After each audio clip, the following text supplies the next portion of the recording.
A big problem with many of the recent debates with MRAs is that they have not addressed the inherent, irrational, illogical nature of the so-called men's rights movement.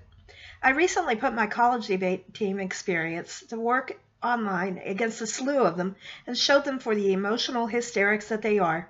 Ladies and rational men, if you want to shut these histrionic head cases up once and for all, use logic against them, please. To help you, I have put together a few of their most common crybaby complaints with the proper rational rebuttals. Don't lose your temper or demand trigger warnings. Make them cry. My being a white male makes me wrong. The rebuttal is Bulverism. Bulverism is a logical fallacy that combines a genetic fallacy with circular reasoning.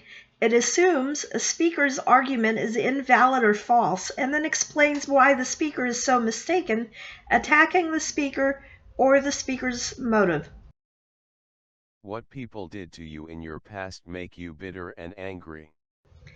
An informal fallacy. Appeal to motive is a pattern of argument which consists of challenging a thesis by calling into question the motives of its proposer. It can be considered a special case of the ad hominem circumstantial argument. A common feature of appeals to motive is that only the possibility of a motive, however small, is shown without showing the motive actually existed, or, if the motive did exist, that the motive played a role in forming the argument and its conclusion. Indeed, it is often assumed that the mere possibility of motive is evidence enough.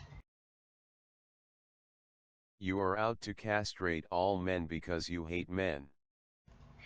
Argumentum ad populum is a fallacious argument that concludes that a proposition is true because many or most people believe it. If many believe so, it is so. It is also the basis of a number of social phenomena, including communal reinforcement and the bandwagon effect.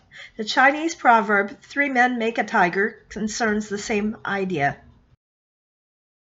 Innocent until proven guilty, that's now a bad thing?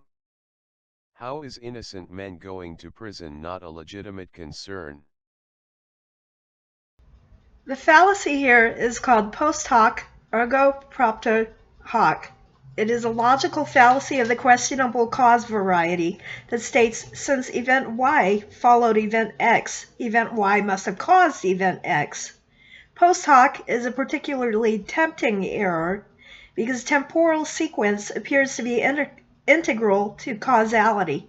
The fallacy lies in coming to a conclusion based solely on the order of events, rather than taking into account other factors that might rule out the connection. Wow, free speech is not important. Okay. Appeal to motive is an informal fallacy. Appeal to motive is a pattern of argument which consists in challenging a thesis by calling into question the motives of its proposer. It can be considered as a special case of the ad hominem circumstantial argument. A common feature of appeals to motive is that only the possibility of a motive, however small, is shown without showing the motive actually existed, or, if the motive did exist, that the motive played a role in forming the argument and its conclusion. Indeed, it is often assumed that the mere possibility of a motive is evidence enough. Read this article. I have proof women are getting men falsely convicted of rape.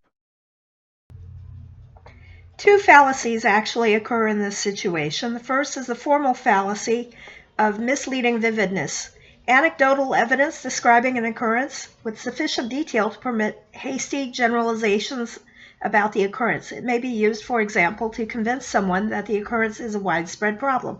Although misleading vividness does little to support an argument logically, it can have a very strong psychological effect because of a cognitive heuristic called the availability heuristic. The second fallacy that occurs is called the informal fallacy, Argumentum in Terrorem, a fallacy in which a person attempts to create support for an idea by using deception and propaganda in attempts to increase fear and prejudice toward a competitor.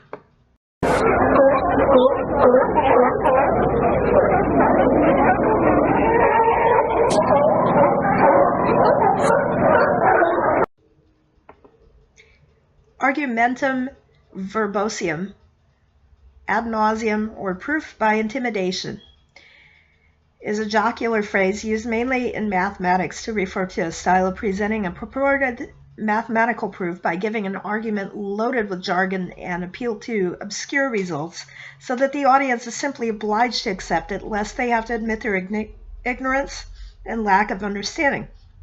Proof by intimidation is also cited by critics of junk science to describe cases in which scientific evidence is thrown aside in favor of a litany of tragic individual cases presented to the public by articulate advocates who pose as experts in their field. For example, the sentence, "This topic has been discussed ad nauseum," signifies that the topic in question has been discussed extensively and that those involved in the discussion have grown tired of it. We kind of know it also as sea lioning. You're a man-hating feminazi. This is a subset of the red herring fallacies. It employs insultive, compromising, or perjurative language to influence the recipient's judgment. Okie dokie. Must not be of any consequence then. By Felicia. Yes, it is really called the Pooh.